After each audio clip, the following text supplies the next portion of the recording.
आज शुरू करते हैं अभ्यास 6.1। इसका थोड़ा इंट्रोडक्शन हमने दिया था अभी कल, तो आज हम इसको फिर से शुरू करते हैं। तो अभ्यास 6.1 को करने के लिए सबसे पहले हमको दो चीजों को समझना पड़ेगा, सर्वांग सम आकृतियां और समरूप आकृतियां। ठीक है, तो सर्वांग सम आकृतियां, इसमें हमने 3 पॉइंट लिया हुआ है। पहला है समान या एक ही त्रिज्या वाले सभी वृत्त सर्वांग सम होते हैं। क्लियर है? अभी हम थोड़ा सा एग्जांपल को दिखाएंगे कैसे होता है। दूसरा है समान लंबाई की भुजा वाले सभी वर्ग सर्वांग सम होते हैं। ठीक है, और फिर है समान लंबाई की भुजा वाले सभी समबाहु त्रिभुज सर्वांग सम होते हैं। तो पहला है कि समान त्रिज्या वाले सभी वृत्त सर्वांग सम होते हैं। ये बात स्पष्ट है। जैसे हम कोई वृत्त लेते हैं, इसकी त्रिज्या अगर हम मान लें r है, ठीक है, और एक और वृत्त लेते हैं जिसकी त्रिज्या भी r है, ठीक है, यानी इस वृत्त की त्रिज्या भी r है और इस वृत्त की त्रिज्या भी r है। अगर हम इन दोनों को तुलना करें तो त्रिज्या समान है, अगर इसकी परिधि निकालें तो परिधि भी समान होगा। यानी कि जो दोनों में अगर हम दोनों से तुलना करें तो निश्चित रूप से इसका चाहे त्रिज्या हो चाहे परिधि हो, हर चीज उसको समानता है उसमें। अगर हम एक वृत्त के ऊपर दूसरा वृत्त रखें तो उसको पूरी तरीके से ढक लेगा, यानी कि उसका जो परिधि है एकदम एग्जैक्ट उसके बराबर है। तो ये कब होगा? जब समान त्रिज्या वाले वृत्त होंगे। अगर कोई ऐसा वृत्त जिसकी त्रिज्या r से कम हो जाए या ज्यादा हो जाए, अगर हम मान लें कि इसकी त्रिज्या r+1 हो गया, यानी r से 1 ज्यादा हो गया, तो क्या ये वृत्त इस वृत्त का सर्वांग सम होगा? नहीं होगा। स्पष्ट है? तो इस तरीके से हम कह सकते हैं कि एक ही त्रिज्या वाले सभी वृत्त सर्वांग सम होते हैं। अगर त्रिज्या अलग होगा तो वो सर्वांग सम नहीं होगा। दूसरा है समान लंबाई की भुजा वाले सभी वर्ग सर्वांग सम होते हैं। अगर हम वर्ग की बात करें तो वर्ग के केस में क्या होता है? वर्ग किसे कहते हैं? ऐसी आकृति जिसकी सभी भुजाएं क्या हों? आपस में बराबर, सभी भुजाएं बराबर हों। अगर हम मान लेते हैं कि ये ABC एक वर्ग है CD, और इसकी एक भुजा मान लेते हैं इस्माल है, तो ये भी इस्माल होगी, है कि नहीं? सभी। अगर एक हम दूसरा वर्ग ले लें जिसकी भुजाएं कुछ इसकी अपेक्षा कुछ अलग हो, ABCD, हम मान लेते हैं इसकी लंबाई स्मॉल b है, इसको हम कुछ आंकिक मान से भी समझ सकते हैं। तो जैसे कहने का मतलब है कि a का मान अगर 5 है, b का मान 7 है, तो निश्चित रूप से क्या हो गया? इसकी लंबाई अधिक होगी, यानी इसकी भुजाएं अधिक होंगी। इसको हम थोड़ी देर के लिए मान लेते हैं, आंकिक मान से दिखाते हैं।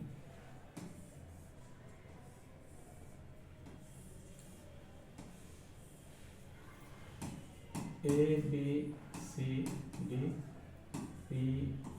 PQRS, ये अगर 5-5 सेंटीमीटर है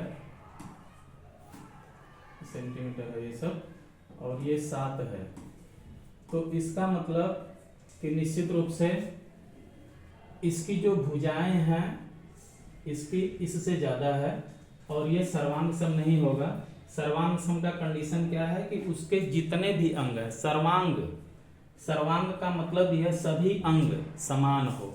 यानी अगर इसमें 4 भुजाएं हैं तो चारों भुजाएं इसी सेम लंबाई की होनी चाहिए। और इसमें एक अंग और आएगा, क्या? कोण भी क्या होना चाहिए?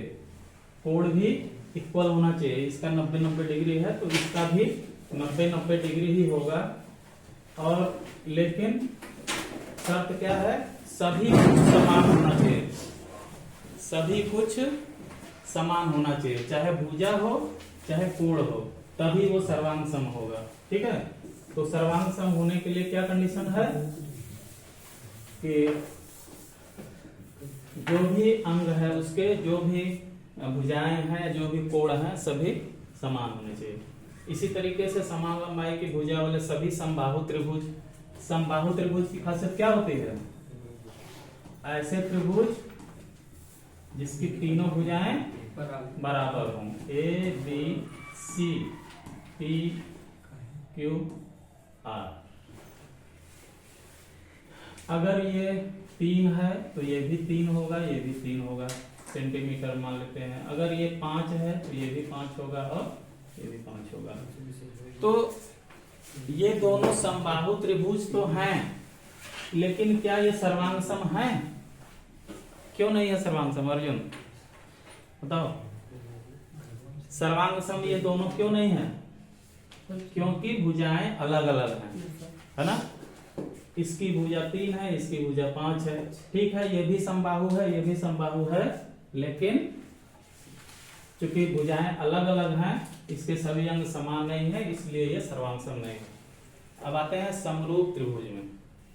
समरूप आकृति, समरूप आकृतियां, दो समरूप आकृतियों के आकार, यहां थोड़ा सा मिट गया, दो समरूप आकृतियों के आकार, आकार को इंग्लिश में क्या कहते हैं? शेप, है ना, समान होते हैं, परंतु इनके आमाप या साइज समान हो आवश्यक नहीं है। बात समझ रहे हो? शेप, आकार या शेप, आकार मतलब समझ रहे हो, कोई भी आकृति हो तो सेम आकार देखने में एक जैसा प्रतीत हो, समझ रहे हो? तो इसका मतलब क्या हुआ कि वो दोनों का आकार समान है। समझ में आ रहा है? सब लोग जो साइलेंट हो तो इससे थोड़ा डाउट होता है, तो थोड़ा बीच बीच में बोल सकते हो, है ना। तो शेप या आकार का मतलब जो उसका देखने में जो बनावट है वो कैसा होना चाहिए? समान होना चाहिए, परंतु इनके आमाप या साइज समान हो आवश्यक नहीं है। मतलब समरूप के लिए ये कोई जरूरी नहीं है कि उसकी जो उसका जो साइज है या आमाप है या माप है वो समान हो, ऐसा कोई जरूरी नहीं है। जैसे इसका उदाहरण लेते हैं, जैसे त्रिभुज, ये समबाहु त्रिभुज है ना। अब ये समबाहु त्रिभुज ये 3 सेंटीमीटर भुजा की है और ये 5 सेंटीमीटर भुजा की, तो इसमें दोनों में अगर तुलना किया जाए तो हमने क्या देखा कि ये दोनों सर्वांग सम नहीं है, लेकिन ये समरूप है। क्यों है समरूप? क्योंकि देखने में अगर देखा जाए तो क्या है? दोनों समान हैं। समरूप होने के लिए दो चीजें क्या हो सकती हैं? एक, उसका आकार समान होना चाहिए, लेकिन आकार आमाप समान हो ऐसा जरूरी नहीं है। ठीक है, तो इसमें इसका 3 उदाहरण यहाँ पे भी दिखाया गया है। सभी वृत्त समान समरूप होते हैं, सभी वृत्त समरूप होते हैं। सभी वृत्त का मतलब क्या हो जाएगा? मतलब साइज कुछ भी हो, ठीक है, साइज कुछ भी हो, ये सब समरूप होंगे। समरूप होंगे क्यों? क्योंकि इसका आकार समान दिख रहा है, ये भी जैसा है उसी आकार का ये भी है, उसी आकार का ये भी है, इसी आकार का ये भी है। आकार सेम है लेकिन साइज में अंतर है कि नहीं? साइज में अंतर है। क्या अंतर है? इसकी त्रिज्या कम है, ये लगभग बराबर है मान लो, इसकी त्रिज्या इससे अधिक है, इसकी त्रिज्या इससे भी अधिक है। कहने का मतलब कि आकार तो समान है लेकिन आमाप मतलब इसका जो माप है, साइज है, वो अधिक है ना। तो इसी तरीके से सभी वर्ग समरूप होते हैं। सभी वर्ग मतलब वर्ग कितने होंगे अर्जुन? कुल कितने वर्ग हो सकते हैं अजय? इनफाइनाइट ना। वर्ग साइज बढ़ता जाएगा, संख्या बढ़ती जाएगी, है कि नहीं? 1 मीटर का खींच दिए, 2 मीटर का खींच दिए, 3 मीटर का, ऐसे ही हम चाहे ना खींच सकते हैं। तो कहने का मतलब जो ये दिया हुआ है कि सभी वर्ग समरूप होते हैं, तो क्या सभी वर्ग सर्वांग सम हो सकते हैं? क्यों? सभी वर्ग सर्वांग सम होंगे? पॉसिबल नहीं है। क्यों?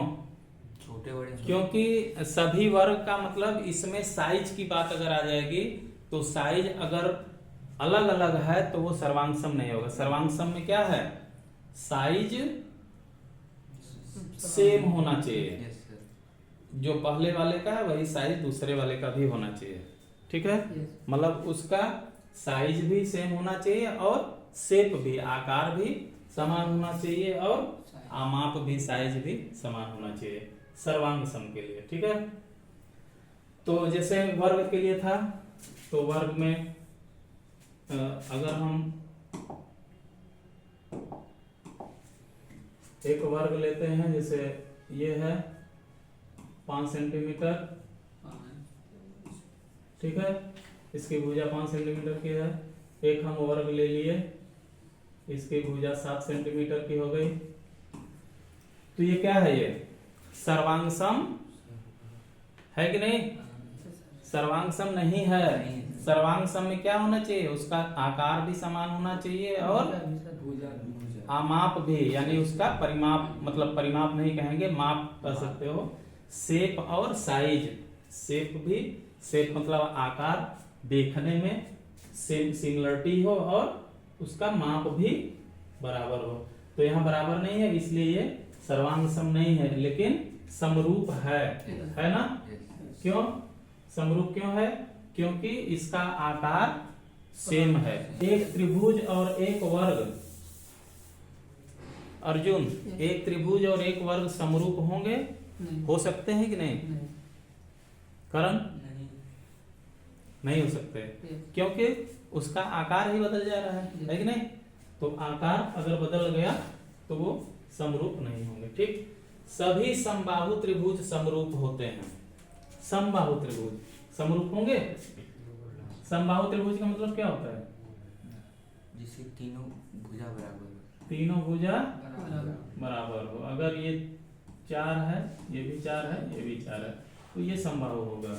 अगर हम एक दूसरा समबाहु त्रिभुज ले लें, इसकी भुजा 7 है, ये भी 7, ये भी 7, ठीक है?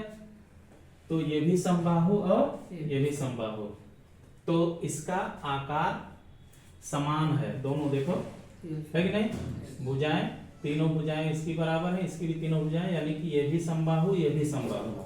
लेकिन चूंकि आमाप यानी माप इसका या साइज इसका बदल गया, इसकी साइज बड़ी हो गई, इसकी छोटी है, इसलिए ये सर्वांग सम नहीं होगा बल्कि समरूप होगा, है ना? तो ये सर्वांग सम और समरूप थोड़ा सा समझना जरूरी है, इसलिए कि जब हम आगे अभी पढ़ेंगे तो वहां पे जरूरत पड़ेगी, समरूप की ही चर्चा इसमें ज्यादा होगी, ठीक है? तो हम लोग आगे बढ़ते हैं। अब देखो, इसमें हमने कुछ पॉइंट अलग से बना दिया है। नोट नंबर 1, सभी सर्वांग सम आकृतियां समरूप होती हैं, परंतु सभी समरूप आकृतियों का सर्वांग सम होना आवश्यक नहीं है। ये बात समझ में आ रहा है? सभी सर्वांग सम आकृतियां समरूप होते हैं। जैसे सर्वांग सम होने के लिए क्या चाहिए? समान कोण, समान भुजा। सर्वांग सम में साइज भी सेम होना चाहिए और शेप भी सेम होना चाहिए, है कि नहीं? ए बी सी, हमने इसका नाम दे दिया पी क्यू आर। इसका अगर देखा जाए तो आकार समान है ना? और साइज भी, यानी कहने का मतलब माप भी बराबर है। अगर हम इसको मान लेते हैं कि समबाहु त्रिभुज है, 5 5 5 5 5 5, तो ये तो सर्वांग सम हो गया, ठीक है। अब ये सर्वांग सम है, क्या ये समरूप भी है? समरूप अजय, क्या ये समरूप भी है कि केवल सर्वांग सम ही है? समरूप भी है। अगर सर्वांग सम है तो समरूप होगा। समरूप के लिए क्या है कि उसका जो आकार है वो समान होना चाहिए, ठीक है। और उसका आमाप या माप जरूरी नहीं है कि बराबर है, लेकिन हो भी सकता है। यहाँ पे जो कहा है, जो अभी यहाँ देखे थे, क्या था कि दो समरूप आकृतियों के आकार समान होते हैं परंतु इनके आमाप या साइज समान हो आवश्यक नहीं है। आवश्यक नहीं है का मतलब क्या होता है? हो भी सकता है ना। जैसे हम ये कहें कि जरूरी नहीं है कि आज बारिश हो, क्यों? तो अगर हमने कह दिया जरूरी नहीं है, कोई आवश्यक नहीं है कि आज बारिश हो, तो क्या बारिश नहीं होगा? हो सकता है ना, हो भी सकता है कि नहीं? तो अगर आवश्यक नहीं है कह दिया गया तो इसका मतलब संभावना है, हो भी सकता है। तो यहाँ पे जो अभी हम लोग देख रहे थे, ये सर्वांग सम है और ये समरूप भी है। समरूप भी है, सर्वांग सम भी है। लेकिन अगर इसका उल्टा करें, जैसे ऐसी आकृति जो समरूप हो और सर्वांग सम न हो, तो उसमें क्या हो सकता है? जैसे हम त्रिभुज का ही, समबाहु त्रिभुज की ही बात करते हैं, तो मान लेते हैं, थोड़ा सा गड़बड़ हो गया, इसको फिर से बनाता हूं। ये ठीक है, अभी थोड़ा ज्यादा लग रहा है लेकिन मान लेते हैं, ठीक। ये मान लेते हैं कि ये 7 है, ये 7 है, ये 7 है। अब देखो ये दोनों क्या है? समरूप हैं। समरूप है ना। समरूप के लिए क्या कंडीशन है? अगर ये समबाहु है तो ये भी समबाहु होना चाहिए, है कि नहीं? तो समबाहु तो है दोनों, लेकिन आकार बदल गया। तो सर्वांग सम में आकार नहीं बदलना चाहिए, सर्वांग सम में दोनों होना चाहिए बराबर। क्या मतलब? उसका आकार भी समान होना चाहिए और आमाप या माप या आमाप, एक ही चीज कर सकते हो, दोनों बराबर होना चाहिए। तो चूंकि ये अलग अलग है इसलिए सर्वांग सम नहीं है, ये क्या है? ये समरूप है। तो समरूप सर्वांग सम स्पष्ट हुआ? क्यों? समरूप और सर्वांग सम में अंतर क्लियर हुआ कि नहीं? क्या बताओ? हाँ बताओ। सर समरूप में उसकी आकार जो है समान होगा। समरूप में आकार, समरूप में अजय, समरूप में आकार समान होंगे, जरूरी नहीं कि उनके भुजाएं बराबर हो। हाँ, आमाप बराबर हो, ये कोई जरूरी नहीं है। बस एक लाइन में फिर से समझ लो, उसके बाद आगे बढ़ते हैं। सर्वांग सम मतलब उसका आकार भी समान होना चाहिए और माप भी, है ना, साइज भी समान होना चाहिए, ठीक है। अगर दोनों में अंतर है तो वो सर्वांग सम नहीं होगा। दोनों में से कोई एक अंतर है तो सर्वांग सम नहीं होगा। और समरूप में क्या है? समरूप में आकार समान होना चाहिए, आकार तो समान होना चाहिए, लेकिन माप या आमाप उसका जरूरी नहीं है कि समान हो, ठीक है। जैसे उदाहरण के रूप में क्या हुआ? अगर हम समबाहु त्रिभुज ले लिए, दो समबाहु त्रिभुज, एक का आकार कम है और दूसरे का आकार ज्यादा है ना।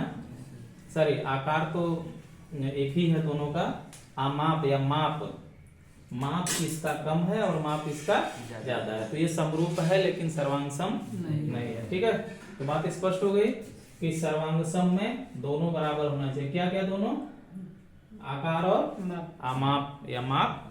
और समरूप में आकार से होना चाहिए, आमाप बराबर हो ऐसा कोई जरूरी नहीं है। हो भी सकता है और नहीं भी हो सकता। तो ये बात स्पष्ट हो गया कि सर्वांग सम, अगर कोई आकृति सर्वांग सम है तो वो समरूप हो सकता है, लेकिन कोई जरूरी नहीं है कि कोई समरूप, दो आकृति है समरूप है तो वो सर्वांग सम भी हो, ये कोई जरूरी नहीं है, ठीक है। अब हम लोग आते हैं प्रश्नावली 6.1। इसमें जितने प्रश्न हैं उस पर डिस्कस कर लेते हैं, ठीक है। तो प्रश्नावली 6.1 का ये पहला क्वेश्चन है ना, उसी से रिलेटेड सर्वांग सम समरूप से संबंधित है ये, इसीलिए हमने इतना डिस्कस कर लिया कि यहाँ पे वो दिक्कत ना हो। ठीक है, तो कोष्टकों में दिए शब्दों में से सही शब्दों का प्रयोग करते हुए रिक्त स्थानों को भरिए। इसमें 4 प्रश्न है, पहला में 4 प्रश्न दिया हुआ है। पहला है सभी वृत्त डैश डैश डैश होते हैं सर्वांग सम की समरूप, इन दोनों में से हमको बताना है। तो सभी वृत्त सर्वांग सम होंगे या सभी वृत्त समरूप होते हैं? समरूप। सभी वृत्त का मतलब, सभी वृत्त का मतलब किस, क्या इशारा कर रहा है प्रश्न में? तो करण नहीं समझ में आ रहा है?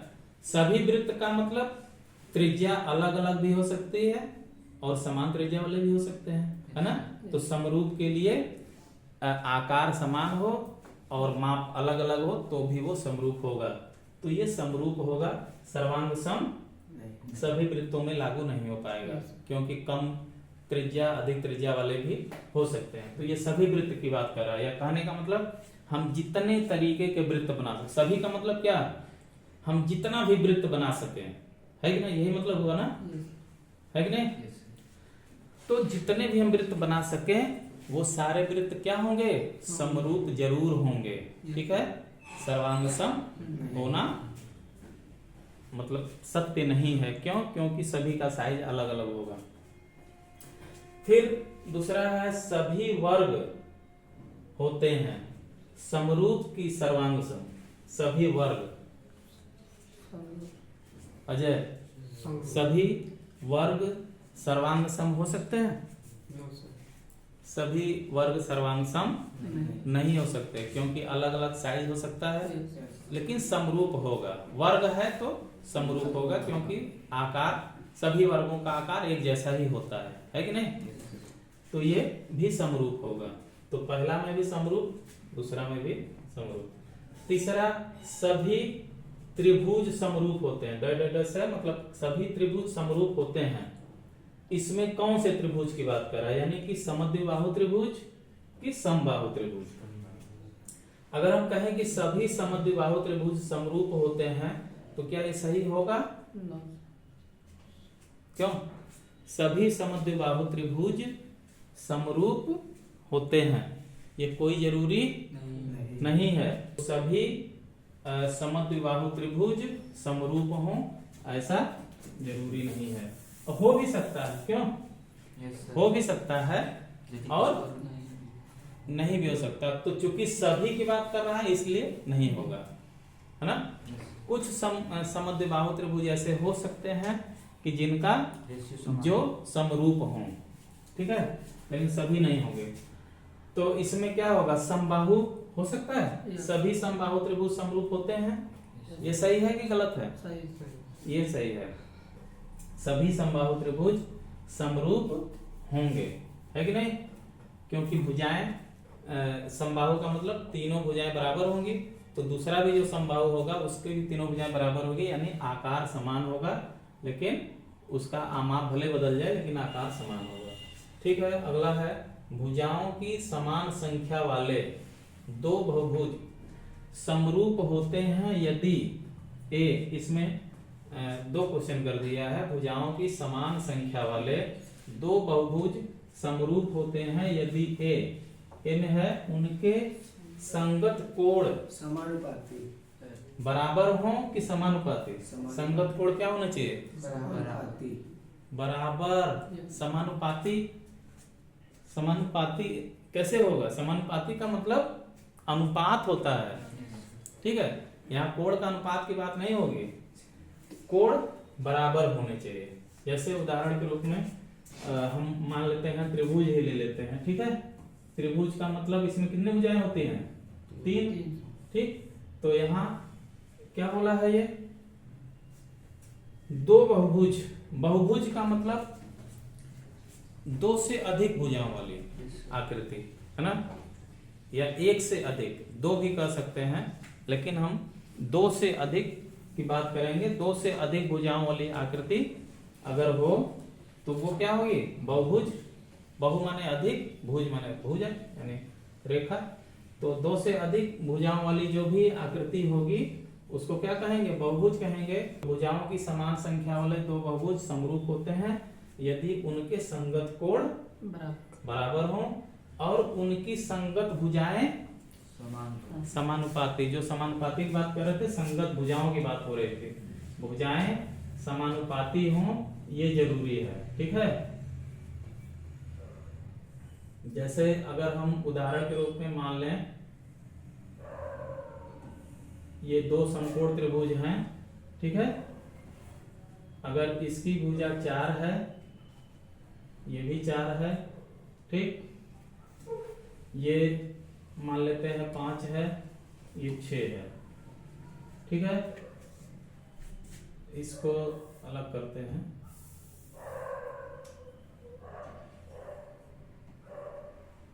ये मान लेते हैं 8 है, ठीक है। अब थोड़ा सा चित्र के हिसाब से मत जाना, चित्र बड़ा करना पड़ेगा, कर देते हैं हम।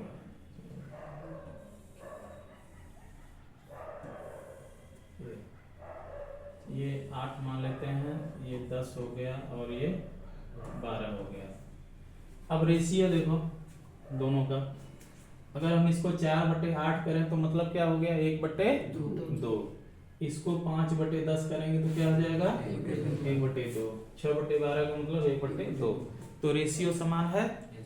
तो अगर रेशियो समान हो यानी समानुपाती हो तो वो क्या होंगे, समरूप होंगे। जैसे समानुपाती कैसे, 4/8 बराबर 6/12 बराबर 5/10।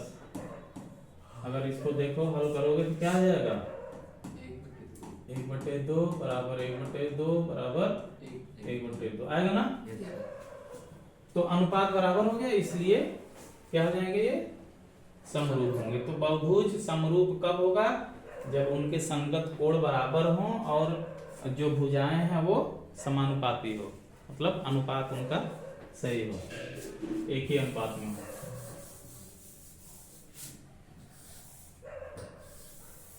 ठीक है। तो इसमें कोई डाउट, क्लियर है। अब क्वेश्चन नंबर 2, निम्नलिखित युग्मों के दो भिन्न उदाहरण दीजिए। समरूप आकृतियां नंबर 1, दूसरा है ऐसी आकृतियां जो समरूप नहीं है। तो समरूप आकृतियों का उदाहरण अगर देना हो तो क्या हो सकता है,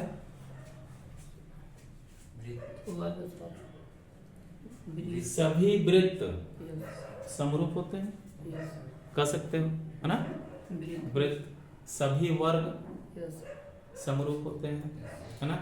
तो हम कह सकते हैं वृत्त, वर्ग और समबाहु त्रिभुज। समबाहु त्रिभुज भी समरूप होगा, है कि नहीं। उसका साइज भले ही बढ़ता जाए लेकिन आकार समान होगा, है ना, इसलिए वो समरूप होगा। ठीक है। तो समरूप के लिए फिर कहा ऐसी आकृतियां जो समरूप नहीं है। ऐसी आकृतियां जो समरूप नहीं है क्या हो सकता है, एक त्रिभुज, एक वृत्त, हाँ मतलब अलग अलग आकृतियां हो अगर, ठीक है। तो जैसे हम कह सकते हैं त्रिभुज, त्रिभुज के अगर नाम ले लें तो त्रिभुज में जैसे अगर एक समकोण त्रिभुज है और एक समद्विबाहु त्रिभुज है तो ये दोनों क्या है, समरूप होंगे, नहीं होंगे ना, क्योंकि आकार बदल जाएगा। ठीक है। इसी तरीके से हम ले सकते हैं वर्ग में, ले सकते हैं एक वर्ग और एक आयत हो सकता है ना। तो ये क्वेश्चन नंबर 2। एक क्वेश्चन इसमें और है, बताइए कि निम्नलिखित चतुर्भुज समरूप है या नहीं। ठीक है। दो चतुर्भुज दिया हुआ है। एक चतुर्भुज की खासियत क्या है, एक ऐसा चतुर्भुज है, क्या बोलेंगे इसको, समांतर चतुर्भुज, है ना। समांतर चतुर्भुज में क्या होता है, भुजाएं अलग भुजाएं जो होते हैं आमने सामने की भुजाएं समांतर होते हैं, ठीक है। जैसे इसमें देखो भुजाएं, जैसे ये है इसके समांतर है, ये इसके समांतर है, समांतर चतुर्भुज है। लेकिन इसमें जो कोण है, सर पीछे जो कोण है, कोण में क्या है, अलग अलग है ना। ये अधिक कोण हो गया और ये न्यून कोण हो गया, है कि नहीं। लेकिन जो वर्ग होता है, जैसे ये वर्ग की आकृति है ना, अगर देखा जाए तो कैसे वर्ग हमको पता चल रहा है, ये 90 अंश है सब, ठीक है।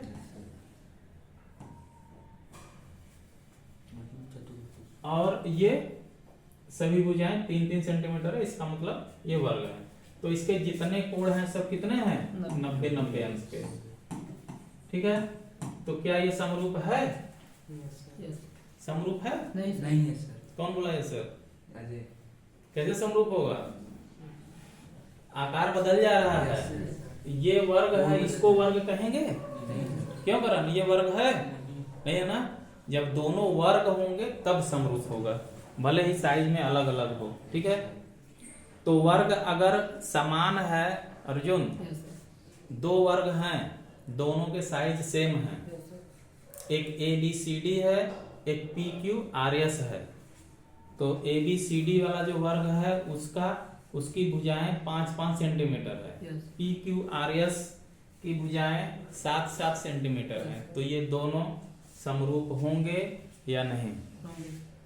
समरूप होंगे। सर्वांग सम नहीं होंगे क्योंकि आकार बदल गया है ना, सॉरी माप बदल गया। आकार तो सेम है, दोनों वर्ग हैं, लेकिन माप बदल गया, इसलिए नहीं होगा। अब हम लोग आते हैं 6.1 प्रमेय, जो कि बहुत परेशान करता है ना। और ये बहुत इंपॉर्टेंट है, इसको अच्छे से देख लेना। और ये प्रैक्टिस के ऊपर है, अगर हम इसको अच्छे से 2 बार 4 बार प्रैक्टिस कर लें तो ये बड़े आराम से किया जा सकता है। इसमें बहुत कुछ ऐसा नहीं है कि अगर समझ लिया जाए तो बहुत दिक्कत है। तो इसको हम लोग देखते हैं और ध्यान से समझने का प्रयास करते हैं, क्योंकि जो अगला चैप्टर है एक्सरसाइज है, कौन सा एक्सरसाइज 6.2 इसी पे आधारित है ना। तो इसको बोलते हैं थेल्स प्रमेय या आधारभूत समानुपातिकता प्रमेय, आधारभूत या मूलभूत भी इसको कह सकते हैं, ठीक है। तो थेल्स प्रमेय है क्या, ये लिखा हुआ है यहाँ पे इनवर्टेड कॉमा में, डबल इनवर्टेड कॉमा में। यदि किसी त्रिभुज की एक भुजा के समांतर, ठीक है, नीचे त्रिभुज बना है देख सकते हो। यदि किसी त्रिभुज की एक भुजा के समांतर अन्य 2 भुजाओं को भिन्न भिन्न बिंदुओं पर प्रतिच्छेद करने के लिए एक रेखा खींची जाए, तो ये अन्य 2 भुजाएं एक ही अनुपात में विभाजित हो जाते हैं। तो कहने का मतलब एक त्रिभुज है, एक तरीके से इसमें त्रिभुज दिया हुआ है ना, नाम नहीं दिया है, लेकिन जो ये प्रमेय है इसका मतलब त्रिभुज एक दिया रहेगा। और उसमें अगर हम मान लें कि यहाँ पे हमको त्रिभुज दिया हुआ है ABC, एक त्रिभुज दिया है ABC, इसमें एक भुजा खींची जाती है। कैसी भुजा खींची जाती है? एक जो त्रिभुज का एक भुजा है उसके समांतर, हम यहाँ पे हमने खींच लिया, किसके समांतर भुजा खींचा है? BC के समांतर कौन सी भुजा? DE। तो DE क्या कर रहा है? AB को कहां प्रतिच्छेद कर रहा है? D पर, है ना। और AC को E पर, यहाँ पे, है कि नहीं। तो ये 2 जगह प्रतिच्छेदित कर रहा है। खासियत क्या है? ये जो DE है BC के समांतर है। थोड़ा ध्यान से समझोगे तो समझ में आ जाएगा, है कुछ नहीं, नॉर्मल चीज है। अब इसमें देखो हमने चूंकि ये ज्यादा लिखना था इसलिए यहाँ पे लिख दिए हैं, बाकी कैलकुलेशन आगे हम लोग करेंगे अभी।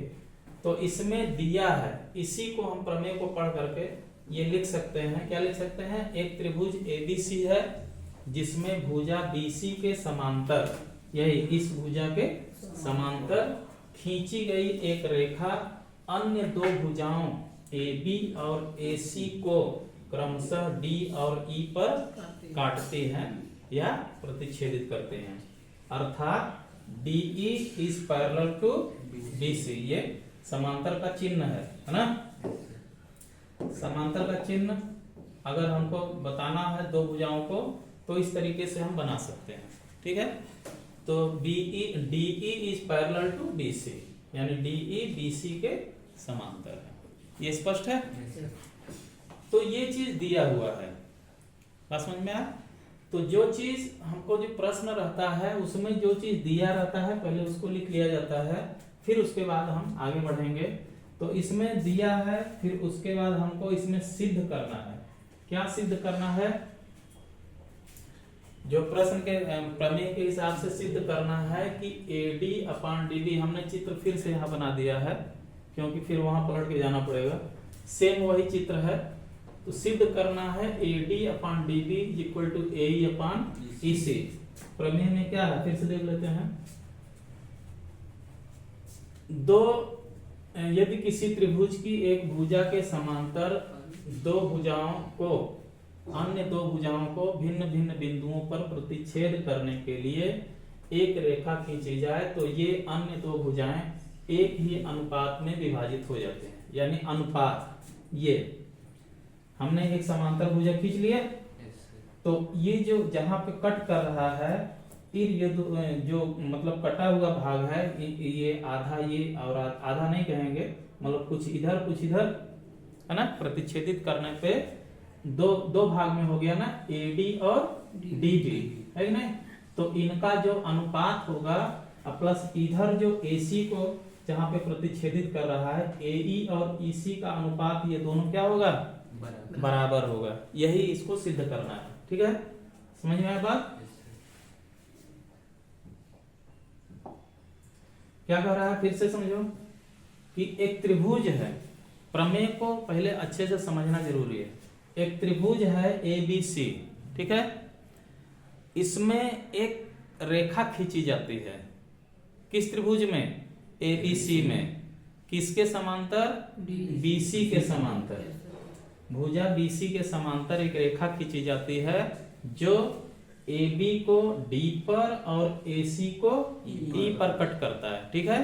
तो इसमें क्या कहता है कि जब हम इस तरीके से करते हैं तो ये क्या करता है, ये जो विभाजित कर देता है दो भागों में, इनका अनुपात और इनका अनुपात दोनों आपस में बराबर होंगे। यानी AD/DB बराबर AE/EC, ठीक है। बात क्लियर हुआ? हमको सिद्ध क्या करना है? यह अनुपात हमको दिखाना है, एक मतलब इक्वेशन बना के दिखाना है कि AD/DB is equal to AE/EC। अब देखो आगे यही पे है, सिद्ध करना है AD/DB is equal to AE/EC। इतना क्लियर है? उसके बाद इसमें थोड़ा सा रचना कर लेते हैं, क्योंकि अगर हम देखा जाए तो इतना चीज दिया हुआ है। क्या क्या दिया है? क्या क्या दिया है? ये त्रिभुज दिया हुआ है ना। ये त्रिभुज दिया हुआ है, इससे घबराने की जरूरत नहीं है। ये थोड़ा सा ज्यादा हो गया, अंडू। और हमने इसमें क्या कर दिया एक्स्ट्रा काम, और ये भी दिया हुआ है DE इज समांतर टू BC, ठीक है। ये ऐसे स्पष्ट है ना, फिर से रिपीट करने पे वो गड़बड़ हो जाएगा। तो DE BC के समांतर है, ये इतना दिया हुआ। बाकी हमने इसमें अपने से क्या कर लिया, जो अपने से करेंगे वही रचना है, ठीक है। एकदम स्पष्ट है। इसमें देखो जो रचना वाला चीज होता है या उत्पत्ति वाला, उपपत्ति जिसको बोलते हैं, या सिद्ध करना होता है, उसमें हमको मुख्य रूप से दो चीजों पे ध्यान देना रहता है। दिया क्या है ना, और रचना करके हमको सिद्ध क्या करना है। यही अगर दो चीज हम समझ लें अच्छे से तो बाकी इसमें कुछ नहीं है। तो दिया क्या है, एक त्रिभुज ABC दिया हुआ है, ABC, ठीक है। और उसमें कहा क्या है, एक चीज और दिया है कि एक भुजा है या एक रेखा है जो BC के समांतर खींची जाती है और AB को D पर और AC को E पर कट करता है या प्रतिच्छेद करता है। ठीक है, इतना दिया हुआ है, बात क्लियर है? Yes sir. ये दिया हुआ है। बाकी जो इसमें हमने दिखाया है, बाकी जो है ये रचना का विषय है। हमने क्या किया, B को E से मिला दिया है। जो हम कर रहे हैं उसी को लिख दें, वही रचना है। Yes sir. बात समझ गए? तो B को E से मिला दिया, फिर क्या किया, C को D से मिला दिया, ठीक ना? Yes sir. और फिर क्या किए, D से AC पर लंब डाल दिए। ये देखो यहाँ पे हमने 90 डिग्री का कोण बनाया हुआ है। Yes sir. इससे बात क्या मतलब क्या स्पष्ट हो रहा है कि ये D से बिंदु D से AC पर, AE भी कह सकते हैं, AE या AC। भाई AE कहेंगे तो इस पूरे भुजा का इतना पार्ट हुआ ना, अगर AC कहेंगे तो ये पूरा हो गया। तो हम AE कहें चाहे AC कहें, बात एक ही है। तो हमने D से क्या किया, AC पर या AE पर लंब डाल दिया, ठीक है। फिर दूसरा काम क्या किया, E से AB पर लंब डाल दिया, ठीक है। ये क्या हो गया, ये रचना हो गया, ठीक। वही चीज हम यहाँ पे लिख देते, B को E से तथा C को D से मिलाया, B को E से तथा C को D से मिलाया, और फिर D से AC पर और E से AB पर लंब डाला। देखो D से AC पर, D से AC पर और E से AB पर लंब डाल दिया। यहां तक स्पष्ट है? मेरे समझ से इसमें डाउट नहीं होना चाहिए। डाउट है? अब इसके आगे कुछ नहीं, इसके आगे बहुत इजी है। अगर यहाँ तक हम इस तरीके से स्टेटमेंट लिख लिए जो कि स्पष्ट है, प्रमेय को पढ़ने से स्पष्ट हो रहा है क्या दिया है, क्या सिद्ध करना है और क्या रचना हमने किया। ये चीजें अगर हम समझ लेते हैं तो बाकी सिद्ध करना या उत्पत्ति इसका जो है बहुत आसान है। इसमें हम करेंगे क्या, इसको भी पहले समझो कायदे से। हमको ये करना है कि जो भुजा AB है, ठीक है, इस पे हमको देखना है कितने त्रिभुज बन रहे हैं। अगर हम इस पूरे को आधार मान लें तो इस पे कुल कितने त्रिभुज बन रहे हैं। ये जो हमने लंब डाला है इसकी बात नहीं करना है। कारण क्या है कि ये तो हमने लंब डाला है इसको इक्वेशन बनाने के लिए, तो हम इसकी बात करेंगे। ADE एक त्रिभुज बन रहा है ADE और दूसरा त्रिभुज बन रहा है DBE। ये DBE बन रहा है ना। फिर अगर हम इस पे चलें, इस वाले पे, तो इसमें क्या बन रहा है AED या ADE, इसको भी कह सकते हैं। कहने का मतलब ये है, अगर हम इस भुजा की बात करें और इस भुजा की बात करें तो ये वाला त्रिभुज कॉमन है ना। मतलब इधर वाले पे भी बन रहा है और जब इधर देख रहे हैं तो इसमें भी वही चीज बन रहा है ना। और दूसरा त्रिभुज कौन सा बन रहा है यहाँ पे, ये ECD बन रहा है ना, ECD, ठीक है।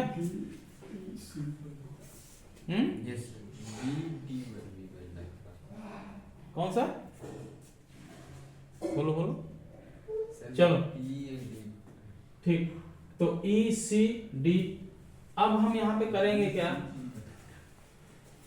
अब इसका हम क्षेत्रफल निकालेंगे, ठीक है। हम पहले त्रिभुज कौन सा लेंगे, त्रिभुज ADE, ठीक है। त्रिभुज अलग कर लें,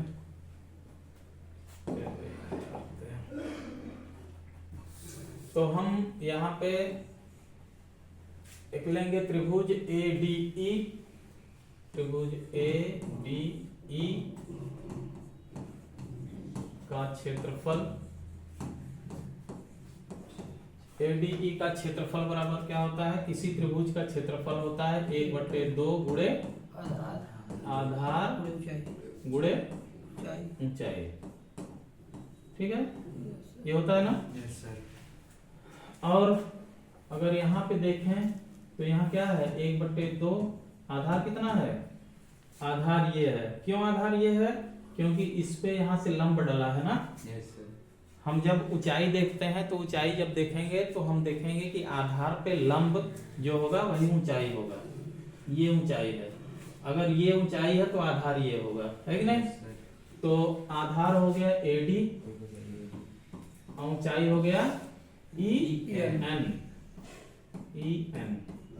ठीक है, ये हो गया समीकरण नंबर 1।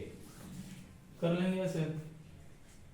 फिर अगला त्रिभुज लेंगे, ये वाला त्रिभुज DEB या DBE, त्रिभुज DBE का क्षेत्रफल बराबर 1/2 गुणे वही सेम चीज, आधार गुणे ऊंचाई बराबर 1/2 गुणे, इसमें आधार क्या हो जाएगा DB, है ना, क्योंकि त्रिभुज हमने ये लिया है। और इसमें ऊंचाई क्या होगा EN। अब इसको समझो कैसे होगा, समझना जरूरी है, बताते हैं। देखो, जब कोई भी त्रिभुज अधिक कोण त्रिभुज होता है, जैसे सपोज करते हैं ये, ठीक है, ये यही चीज तो है, ये अधिक कोण त्रिभुज है। ये देखो यहाँ पे कोण 90 अंश से अधिक होगा, है ना। इसको हमने इस तरीके से इसको घुमा दिया, घुमा के ऐसे बना लिया, ठीक है। अब इसकी अगर ऊंचाई हम देखें तो ऊंचाई कब होता है, कहां से होता है, शीर्ष बिंदु से। इसका शीर्ष बिंदु कहाँ है, इस त्रिभुज का यहाँ पे है, ठीक है। अगर यहाँ से हम सीधे अगर जाएंगे, लंब का मतलब क्या होता है, सीधे ऐसे 36 पे जाकर के अगर हम सीधा एकदम ऐसे कर दें तो ये, तो इसको अगर हम ऐसे बढ़ाते हैं तो यहाँ पे कहीं कट नहीं कर रहा है, तो हम क्या करेंगे, इसी भुजा को ऐसे बढ़ा लेंगे, ठीक है। तो ये जो होगा यही क्या होगा, ऊंचाई होगा। तो यहाँ पे क्या हुआ है, वही चीज हुआ है। इस भुजा को अगर हम मान ले कि यहाँ तक बढ़ाया गया, फिर ये शीर्ष बिंदु हो गया इसका ना, यहाँ से इस पे लंब डाले, तो ऊंचाई तो ये लेंगे लेकिन जो आधार होगा इतना ही लेंगे, ठीक है। क्योंकि हमारा जो त्रिभुज है बेसिकली कितना है, उसकी आधार की लंबाई यही है ना। ये तो हमने केवल इसकी ऊंचाई के लिए आगे बढ़ा दिया था, ठीक है। ये एक तरीके से एज्यूम किया गया है, ठीक है।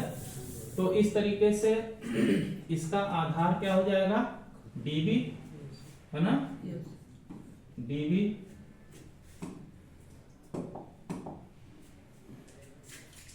आधार DB, तो और ऊंचाई क्या हो जाएगा EN। ये हो गया इक्वेशन 2, ठीक है। ये तो इधर का हो गया इस भुजा पर। अब इस भुजा पर चलते हैं, त्रिभुज, फिर इसमें वही लेंगे त्रिभुज ADE, AED भी लिख सकते हैं, ADE भी लिख सकते हैं। तो हम यहाँ पे फिर वही लिखेंगे त्रिभुज ADE का क्षेत्रफल। क्यों लिख रहे हैं इसको आगे बताएंगे। इसको हम चाहें तो क्रम चेंज कर सकते हैं, लेकिन हमको ऐसे ही लिखना है। अगर नहीं लिखते हैं, अगर हम इसका नाम चेंज करेंगे तो फिर आगे हमको फिर से एक काम बढ़ जाएगा, इसलिए हम ऐसे ही लिखेंगे इसको। तो त्रिभुज ADE का क्षेत्रफल बराबर फिर वही हो जाएगा, डायरेक्ट लिख दें आप, 1/2 गुणे आधार। अब यहाँ पे आधार बदल जाएगा। अगर हम इसकी बात करेंगे तो आधार इसके लिए ये होगा। अगर हम इधर की बात करेंगे, इस भुजा की बात करेंगे, तो आधार कौन सा हो जाएगा, ये आधार हो जाएगा, ऊंचाई ये ऊंचाई हो जाएगा DM, ठीक है। तो हम इस त्रिभुज की बात कर रहे हैं, लेकिन हमने लिखा है ADE, तो आधार हो जाएगा AE और ऊंचाई हो जाएगा DM। जहां से लंब डालेंगे, कोशिश वही होना चाहिए कि जहां से लंब डालें, ठीक है। इसको हम लिख लेंगे इक्वेशन 3, ठीक। एक इक्वेशन और बनाना पड़ेगा, त्रिभुज BC और ECD, त्रिभुज ECD,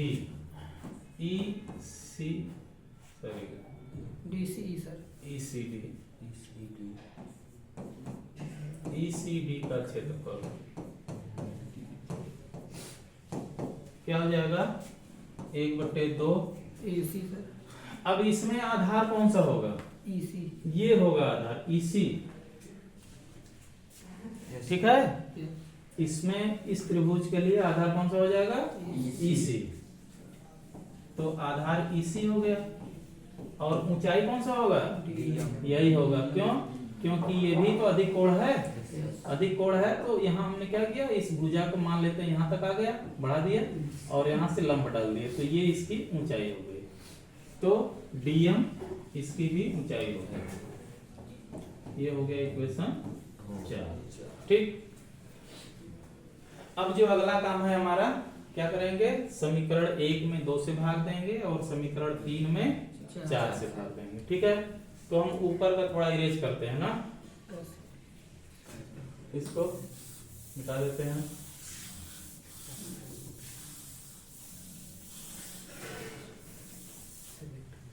अब हम यहां लिखेंगे समीकरण 1/2 से, ठीक है, यानी समीकरण 1 में 2 का भाग देंगे, ठीक। क्या हो जाएगा, त्रिभुज ADE का क्षेत्रफल बटे त्रिभुज DBE का क्षेत्रफल, DBE का क्षेत्रफल क्या हो जाएगा 1/2 गुणे AD गुणे EN बटे 1/2 गुणे, ये है DB गुणे EN, DB गुणे EN, ठीक है।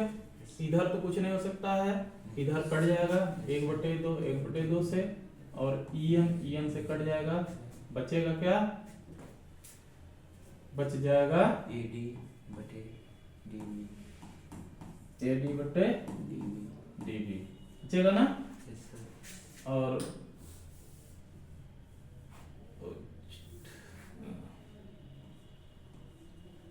ये हमने मान लिया इक्वेशन 5 इक्वेशन बन गया, ठीक है। क्लियर है। अब समीकरण 3/4 करेंगे, समीकरण 3/4 से क्या हो जाएगा, वही त्रिभुज ADE बटे का क्षेत्रफल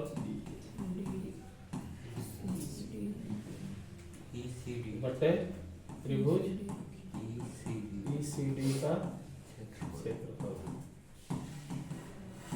क्या हो जाएगा वही चीज 1/2 गुणे AE गुणे DM, फिर नीचे है 1/2, क्या हुआ DM सब आ गए, अभी DM सब कट जाएंगे, ये DM सब गए, 1/2 कट गए, क्या बचा AE बटे EC, ये हो गया इक्वेशन 6, छठा इक्वेशन। अब अगर हम देखें इन दोनों इक्वेशन को 5 और 6 को, ठीक है, तो कुछ चीजें इसमें, एक चीज केवल सेम है, क्या, ADE का क्षेत्रफल इसमें भी है और इसमें भी है, ठीक। तो अगला काम हमको क्या करना है,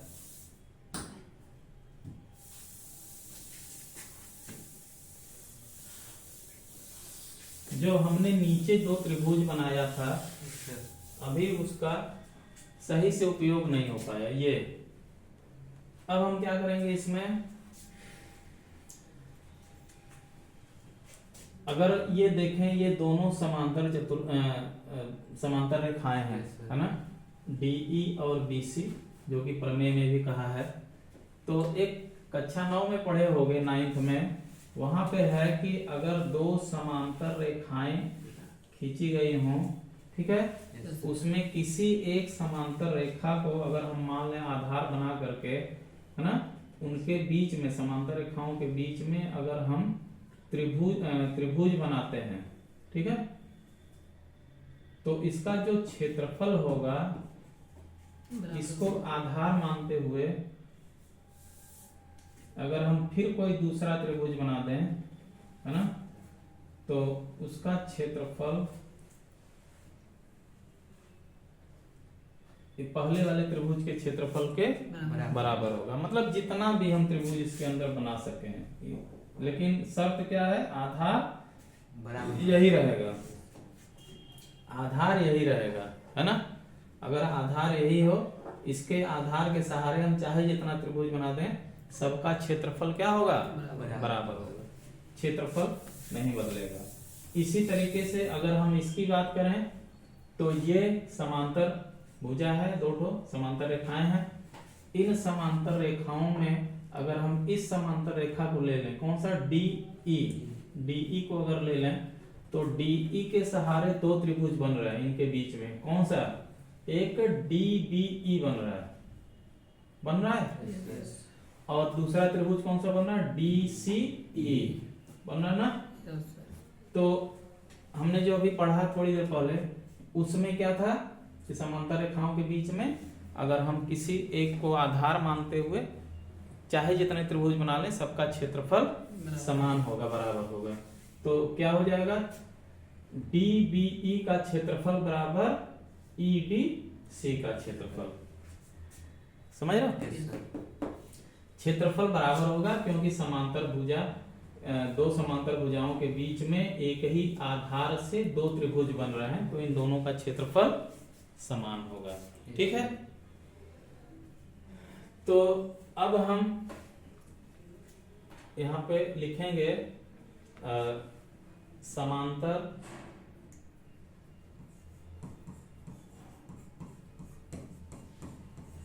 समांतर रेखा डीई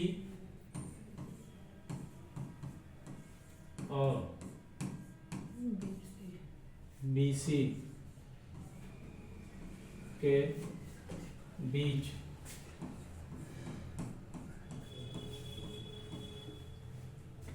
ना बनने वाले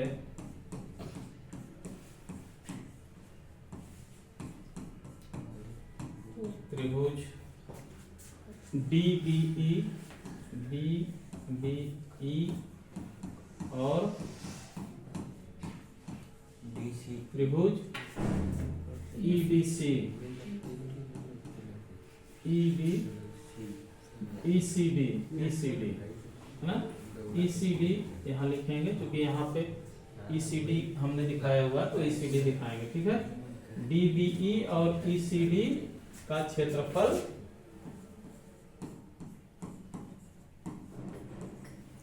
बराबर होगा, ठीक है।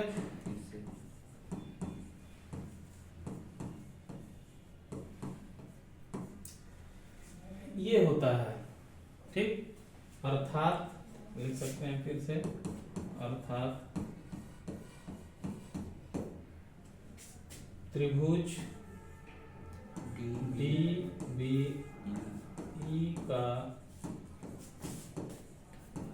क्षेत्रफल, अगर समय कम हो परीक्षा में तो हम ये स्टेटमेंट अगर ना भी लिखें, सीधे लिख दें कि त्रिभुज डीबीई का क्षेत्रफल बराबर ईसीडी का, हाँ, चूंकि डीबीई का क्षेत्रफल बराबर ईसीडी का क्षेत्रफल होगा, फिर उसके बाद हम यहाँ पे कंपेयर करके लिख सकते हैं। तो यहाँ पे हमने स्टेटमेंट लिख दिया, फिर इसी चीज को हम इक्वेशन के रूप में लिख रहे हैं, त्रिभुज डीबीई का क्षेत्रफल बराबर त्रिभुज ईसीडी का क्षेत्रफल, ईसीडी का क्षेत्रफल। इसको चाहे तो नाम दे दें इक्वेशन 7, और डायरेक्ट भी लिख सकते थे। अब देखो डीबीई बराबर ईसीडी का है, चाहे ईसीडी बराबर डीबीई का है, दोनों एक ही चीज है। अगर हम डी बी ई के जगह यहाँ पे इक्वेशन 5 में ये रख दें ई सी डी, तो इससे इसकी सिमिलरिटी हो जाएगी, है ना, दोनों सिमिलर हो जाएंगे, हो जाएगा कि नहीं, लेफ्ट साइड बराबर हो जाएगा। अगर हम डी बी ई के जगह ई सी डी लिख दें तो जो ये छठा इक्वेशन कह रहा है लेफ्ट हैंड साइड में, वही चीज पांचवें में भी लेफ्ट LHS में हो जाएगा, है कि नहीं। तो हम क्या करें, 5 में रखें कि 6 में, जल्दी बोलो। 5 में ही रख देते हैं। तो समीकरण 7 से, ठीक है, त्रिभुज DBE का क्षेत्रफल बराबर त्रिभुज ECB का क्षेत्रफल रखने पर, स्टेटमेंट कुछ ज्यादा हो जा रहा है, लेकिन प्रमेय कितने नंबर का है इस पे निर्भर करेगा, ठीक है। तो अब हम अगर हम 5वां में रखते हैं तो क्या हो जाएगा, त्रिभुज DBE ऊपर तो वही रहेगा, DBE का क्षेत्रफल बटे त्रिभुज, क्या किया हमने सर ADE रहेगा 5वां में। हाँ, 5वां में ऊपर ADE है, ADE नीचे चेंज होगा, यस सर। तो DBE के जगह हम रख देंगे त्रिभुज ECD का क्षेत्रफल, ये बराबर क्या हो जाएगा, राइट हैंड साइड में तो वही रहेगा, वो तो चेंज होगा नहीं, वो AD अपान DB, ये हो गया इक्वेशन 8, ठीक है। ये लास्ट है, बस इसके बाद एक लाइन और। अब ये जो क्षेत्रफल मतलब ये जो इक्वेशन बना है और छठवां इक्वेशन बना है, इन दोनों में क्या सिमिलरिटी है, लेफ्ट हैंड साइड दोनों का बराबर है ना, जो ये 6वें में है वही 8वें में है, बस एक लाइन केवल बचा है, उसको ऊपर इरेज करें, बीच वाला जो समांतर रेखा DE और BC, यहाँ इरेज करके लिखें। हाँ सर, इससे समीकरण हो गया है। हम आगे बढ़ जाते हैं अगले पेज पे, ठीक है, नेक्स्ट पेज। सर हेड, हाँ, तो हमको क्या करना है, समीकरण 6 और 8 का तुलना करने पर, या समीकरण 6 और 8 से, तो समीकरण यहाँ पहले समझ लेते हैं, समीकरण 6 और 8 को हम जब कंपेयर कर रहे हैं तो क्या हो रहा है, लेफ्ट हैंड साइड बराबर है, तो RHS भी बराबर होगा, है कि नहीं, जब LHS बराबर है तो RHS भी बराबर होगा, ठीक है। अब समीकरण 6 और 8 से, समीकरण 6 और 8 का तुलना करने पर लिख सकते हैं, तुलना करने पर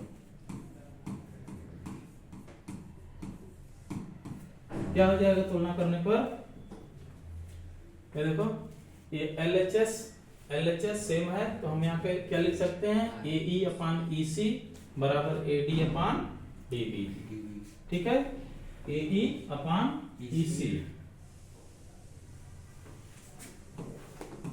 AE upon EC is equal to AD upon DB, BD, AD upon DB, AD upon DB, ठीक है, AD अपान DB, ठीक। अब हमको सिद्ध क्या करना था, AD अपान DB बराबर हमको सिद्ध करना था, इसके आगे वाले पेज पे होगा ना, मिट गया, हमको यही सिद्ध करना था,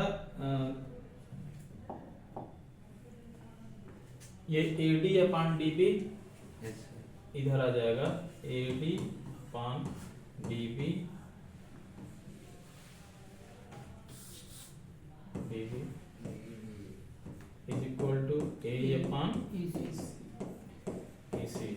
यहाँ हम देख लेते हैं कहाँ से, ये प्रूव्ड हो गया, ठीक है, Yes. प्रूव।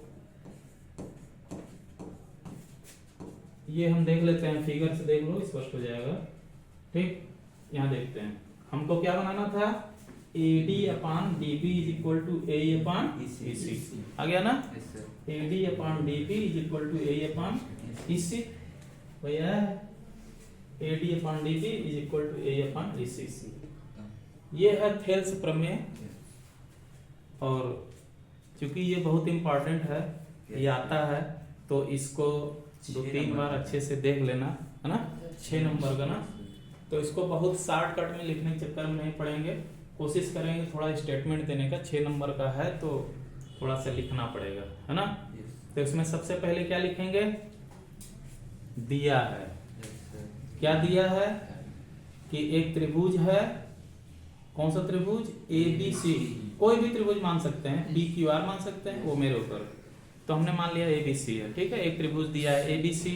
फिर क्या दिया है, एक भुजा खींची जाती है किसके समांतर, BC के समांतर, अगर हम मान लें BC आधार है ये, है ना, ठीक है, इसको हम सीधा भी बना लें तो कोई बहुत दिक्कत नहीं है, किताबों में तिरछा ही मिलेगा, है ना।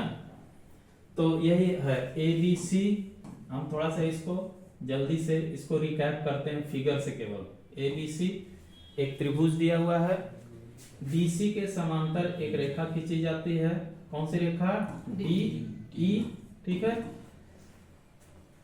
समांतर रेखा खींची जाती है, और हमको इसी में सिद्ध करना है कि AD upon DB is equal to A upon EC, ये सिद्ध करना है, ठीक है, यही है।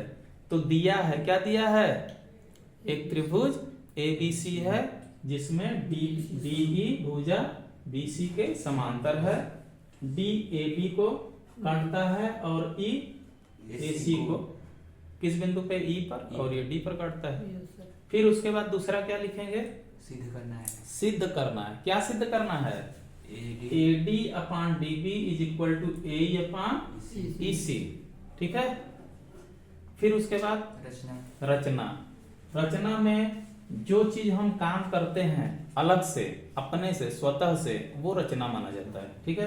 तो हमने क्या किया, D को E से मिला दिया और C को D से मिला दिया, फिर क्या किया, D से A या AC पर लंब डाला, ठीक है, जो 90 अंश का कोण बनाएगा, फिर E से AB पर लंब डाला, ठीक है, ये हो गया, ये रचना हो गया। फिर उपपत्ति जब हम करेंगे तो उसमें क्या करेंगे, पहले AD भुजा पर जो त्रिभुज बन रहा है इनका क्षेत्रफल निकाल लेंगे, 2 समीकरण बना लेंगे। फिर AC पर 2 त्रिभुज जो बन रहे हैं, AE मतलब ADE और ECD, ये दोनों त्रिभुज का क्षेत्रफल निकाल करके दोनों का कंपेयर करेंगे, यानी कंपेयर का मतलब समानुपात, अनुपात निकालेंगे, भाग देंगे, एक समीकरण में समीकरण 2 का भाग, समीकरण 3 में समीकरण 4 का भाग। फिर आखिरी क्या है, आखिरी में क्या होता है, इन्हीं दोनों समांतर भुजाओं के बीच में जो 2 त्रिभुज बन रहा है, ये दोनों का क्षेत्रफल क्या होगा, बराबर होगा। तो यहां से एक क्षेत्रफल हम कहा फिट करेंगे, समीकरण 5 या 6 में, है ना। फिर वहां से लेफ्ट हैंड साइड को रिमूव कर देंगे, रिमूव करने के बाद राइट हैंड साइड दोनों बराबर हो जाएंगे, जो कि यही आएंगे, AD upon DB is equal to A upon EC। अगर मौखिक अब किसी से पूछा जाए कि प्रमेय ओरल में सिद्ध करके दिखाओ, तो कर लोगे अब, कौन कर लेगा, मतलब बोल के, हाँ बोल के हो जाएगा, कर लोगे, Yes, sir. केवल फिगर सामने बना रहेगा, फटाफट चलो करते हैं, चलो बताओ जल्दी बोलो क्या करेंगे, ये है, क्योंकि हम चाह रहे हैं कि इसमें कोई डाउट ना रहे। एक त्रिभुज ABC है, चलो हम फिर से आते हैं वहां पे, त्रिभुज सही वाला दिखाते हैं, ये है मान लो, ठीक है। अब बोलो कैसे करेंगे, जल्दी जल्दी बोलो, एक त्रिभुज पास में आओ, आ जाओ, आओ, डर लग रहा है क्या? अरे आओ जल्दी आओ, कैमरा से डर लग रहा है, बोलो स्टेप बाय स्टेप बोलते जाओ। एक त्रिभुज ए बी सी है जिसपे BC पे लंब डाले हैं DE। लंब डाले हैं नहीं, इससे समांतर है। इसके समांतर है हाँ D और E। हाँ और उसके बाद अजय तुम आओ, सर ये हिचकिचा रहा है, हमसे ही नहीं होता है। नहीं हो पाएगा, कर लोगे? सर अभी समझ रहे हैं सर, देख रहे हैं सर, समझ लिए सर थोड़ा सा। स्पष्ट है ना? सर, स्पष्ट। चलो ठीक है, बंद करते हैं इसी पे। तो लिख ये- कर हो जाएगा सर। हाँ लिख कर सर हो सकता है। लिख कर हो जाएगा, सिद्ध करने के लिए सर हो जाएगा। ओरल में नहीं बोल सकते, हमने उसको कई बार रिपीट कर दिए, अब तो कर सकते हो। प्रमेय क्या है स्पष्ट है? प्रमेय याद हो गया? यस। क्या है प्रमेय? एक त्रिभुज ABC, या नाम नहीं देते हैं, जो प्रमेय है, एक त्रिभुज है जिसमें किसी एक भुजा के समांतर एक रेखा खींची जाती है जो अन्य दोनों भुजाओं को प्रतिच्छेदित करती है, प्रतिच्छेद करती है। ठीक है, कहां कहां? जैसे हमने ABC लिया तो एक D और एक E पर, ठीक, पैरेलल खींच दिया। फिर उसके बाद तो यह सिद्ध करना है कि जो जो अनुपात बनेगा दोनों का, वो दोनों क्या होगा? बराबर होगा, है ना? जो लेफ्ट मतलब कि जो AB को काट रही है उसका अनुपात और AC को जो काट रहा है उसका अनुपात दोनों बराबर होगा, यही सिद्ध करना है। ठीक है, चलो हो गया, बाय बाय।